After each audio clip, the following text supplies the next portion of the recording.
అనంతపురం జిల్లా బాలవెంకటాపురంలో ఘరానా మోసం వెలుగులోకి వచ్చింది. రైతులకు దినసరి కూలీలకు కేటిగాళ్లు కుచ్చుటోపి పెట్టారు. డబ్బులిస్తే అధిక వడ్డీలు చెల్లిస్తామని గ్రామంలోని రైతులు మహిళల నుంచి భారీగా వసూలు చేశారు కేటిగాళ్లు.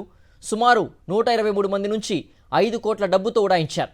చివరికి మోసపోయామని తెలిపిన గ్రామస్తులు కళ్యాణదుర్గం పోలీస్ స్టేషన్లో నిందితులు ఖాసిం వలి, ఇమాం వలీపై ఫిర్యాదు చేశారు. తమకు న్యాయం చేయాలని ఆవేదన వ్యక్తం చేశారు. బాలమీడియాలో కిరాణా షాప్ నడుపుతున్న ఖాసిం వలి, ఇమాం వలి అతనికి ఊరు వాళ్ళ రైతులు, కూలీలు, డాక్టర్ మహిళలు 123 మందితో 5 కోట్ల రూపాయలు తీసుకున్నారు. తీసుకొని గత సంవత్సరం నుంచి ఎవరికి ఏమి రూపాయికి ఉన్నట్ల వడ్డీ అయితే 2 రూపాయలు వడ్డే సార్.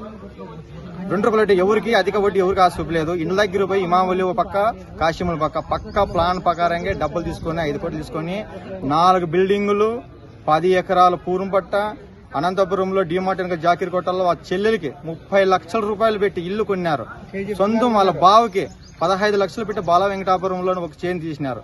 కేజీ బంగారు 65 లక్షలు రూపాయలు పెట్టి తీసుకొని ఆత్మకూరు కెనరా బ్యాంకులో కూడా పెట్టినారు. అది రీసెంట్ గా 5వ నెల 22వ తారీఖు కూడా అది రిలీజ్ చేసుకొని తీసుకొని వెళ్ళిపోయినారు. అది కూడా